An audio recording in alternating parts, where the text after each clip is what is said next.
Ford গাড়িতে চেপে বর্ধমান থেকে সোজা কলকাতা গিয়ে পপুলার লাক্সারিয়াস রেস্তোরাঁতে রাজকীয় ভোজন সেরে আবার বর্ধমানে সেই গাড়িতেই ফিরে আসা উইদাউট স্পেন্ডিং এ সিঙ্গেল পয়সা। উফ, সাধে বলে সৎসঙ্গে স্বর্গবাস।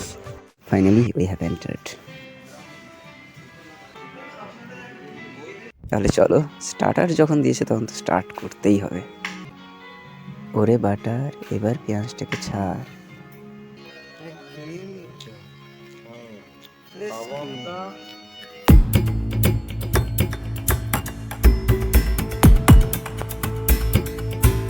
এক টুকরো ফিতাকৃতির চিকেনের উপর যেন উপুর করে ঢেলে দেওয়া হয়েছে মালাই আর ক্রিম, তাই নাম হয়েছে তার চিকেন মালাই কাবাব।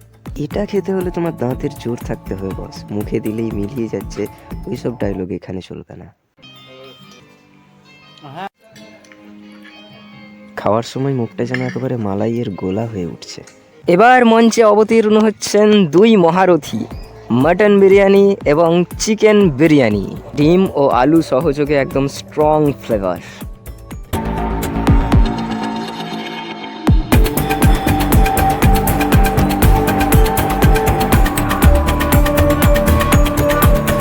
কোন পার্টিকুলার জিনিসটার জন্য তুমি করিমসের ভূয়সী প্রশংসা করবে? নিশ্চয়ই মালাই চিকেন কাবাব না, তাহলে বিরিয়ানির মাংসগুলোর জন্য? তাহলে কোনটা? বিরিয়ানির আলু। ওটা আলু নয় ভাই, এক মুঠো মাখন আলতো করে রেখে দেওয়া হয়েছে, মুখে দেওয়ার সাথে সাথেই জাস্ট ভয়েস ফেলা আকার দন্তন্বয় রশ্মি তালব্যস। আবার করিমস কবে যাবে তুমি? যাব যেদিন আমার টাকার বোঝা বইতে গিয়ে একটা পূর্ণবয়স্ক হাতি ক্লান্ত হয়ে পড়বে, যেদিন আমার টাকার ভারে একটা লরির ইঞ্জিন খারাপ হয়ে যাবে, যেদিন আমার টাকা গুনতে গিয়ে মেশিন হ্যাং হয়ে যাবে। এসব ডায়লগ দিতে গিয়ে তোমার ব্রেন হ্যাং হয়ে গেল না? নয়তো আর একটা উপায় আছে, যেদিন আবার কেউ নিয়ে যাবে।